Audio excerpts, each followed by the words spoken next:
Hi guys, welcome to my channel.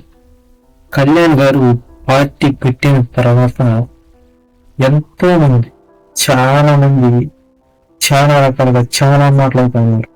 అవి మామూలుగా personal గా కానీ అండ్ వ్యక్తిగతంగా అండ్ సినిమా పరంగా అండ్ రాజకీయ పరంగా ఎన్నో విమర్శలు అనేటివి అండి. ప్రతి నాయకుడికి విమర్శలు అనేటివి ఉంటాయి, కానీ పవన్ కళ్యాణ్ గారి లైఫ్ లో ఈ విమర్శలు అనేటివి ఒక హద్దు దాటి చాలా మంది అయితే చేశారు.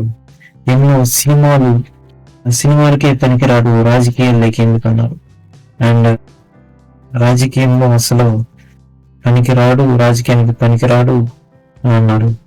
అండ్ అన్నయ్య పార్టీ పెట్టాడు, వేరే దాంట్లో కలిపేశాడు, తమ్ముడు వేరే వాళ్ళకి ఇంకెవరికి ఇస్తాడు మరి అని చెప్పేసి ఎన్నో మాటలు అని చాలా రకాలుగా పవన్ కళ్యాణ్ గారిని పార్టీ పెట్టిన కొత్తలో చాలా రకాలుగా ఉన్నారు.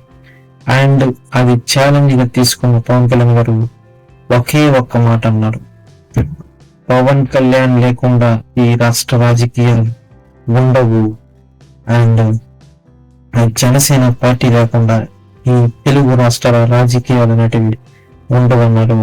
అలాగే మన ఎన్డీఏ కూటమిని బలపరిచి అండ్ ఒక అద్భుతమైన విజయానికి కారణమైన శ్రీ పవన్ కళ్యాణ్ గారు చాలా ఇన్స్పిరేషనల్ గా అండ్ మోటివేషనల్ గా అయితే చెప్పుకోవచ్చు.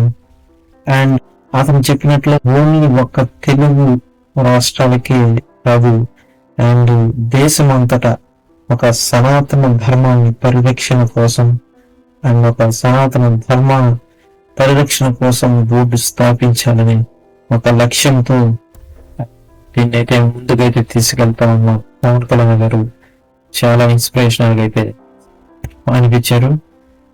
అండ్ అతను చెప్పినట్లుగానే రెండు రాష్ట్రాల రాజకీయాలు పవన్ కళ్యాణ్ గారు లేకుండా ఉండవని, అండ్ ఇప్పుడు ఈ మహారాష్ట్ర ఎన్నికలతో అది 100% అనేది ప్రూవ్ అయింది. రెండు రాష్ట్రాలే కాదు, దేశం ఈ పవన్ కళ్యాణ్ గారు లేకుండా దేశ రాజకీయాలు కూడా ఉండవు అనే మాటనైతే అండ్ నిజం చేయడం జరిగింది. అండ్ అంతటి అభిమానం ఉన్న అభిమానులకు అండ్ చాలా అయితే కృతజ్ఞతగా ఉండాలి పవన్ కళ్యాణ్ గారు. అండ్ ఆంధ్రప్రదేశే కాదు, టోటల్ ఇండియా వైజ్ గా మోటివేషన్ గా అతను ఈ రోజున నిలబడడం జరిగింది.